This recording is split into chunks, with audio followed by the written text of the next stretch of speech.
ये है खोज वर्ल्ड और आप देख रहे हैं 130 फीट ऊंची पहाड़ी पर दुनिया से दूर एक व्यक्ति अकेला क्यों रहता है।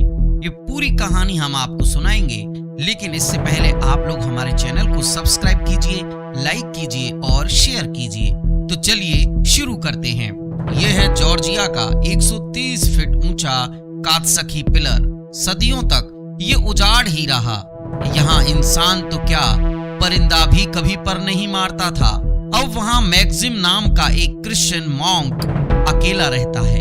ये 130 फीट ऊंचा एकदम सीधा खंबे जैसा पहाड़ है, जिसके शिखर पर अकेले रहने की कल्पना भी डरावनी लगती है।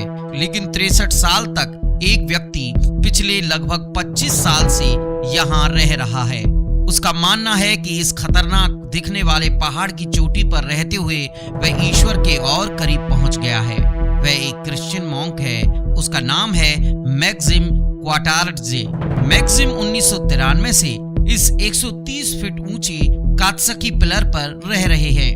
वे वहां अकेले ही रहते हैं और सप्ताह में सिर्फ 2 बार नीचे उतरते हैं। नीचे उतरने के लिए 131 फुट की सीढ़ियां हैं। इसमें मैक्सिम को 30 मिनट लगते हैं।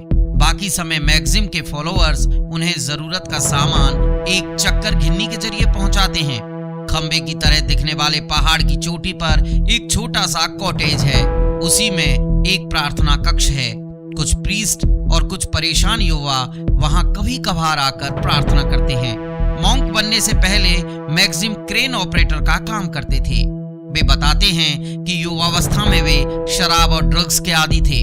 फिर इस चक्कर में एक बार जेल जाने के बाद उन्होंने अपना जीवन बदलने का निर्णय लिया और मॉन्क बन गए। जॉर्जिया के स्टिलाइटेस क्रिश्चियन संप्रदाय के लोग ऐसे ऊंचे पहाड़ों के शिखर पर रहा करते थे। उनका मानना था कि इससे वे सांसारिक प्रलोभनों से दूर रहेंगे। ऐसा चलन 15वीं सदी तक रहा। जॉर्जिया में ओटोमन साम्राज्य कायम हो गया और क्रिश्चियंस की ऐसी गतिविधियां बंद हो गई। सदियों तक यह जगह उजाड़ रही। स्थानीय लोगों को पर्वत चोटी पर खंडहर तो नजर आते थे, लेकिन किसी ने वहां तक पहुंचने की कोशिश नहीं की। सदियों बाद 1944 में पर्वतारोही अलेक्जेंडर जैब्राइज्ड के नेतृत्व में एक ग्रुप वहां पहुंचा। उसे चर्च के खंडहर के साथ एक स्टिलाइट के अवशेष भी मिले। इसके बाद 1990 के दशक में जॉर्जिया में कम्युनिस्ट सरकार के पतन के बाद जब धार्मिक गतिविधियां फिर से बढ़ने लगी, तो मैक्सिम ने वहां रहने का निर्णय लिया। आज मैक्सिम वहां आनंद के साथ रहते हैं। उन्हें लगता है कि वो ईश्वर के बहुत निकट हैं और उनकी प्रार्थना ईश्वर जल्द ही सुन लेगा।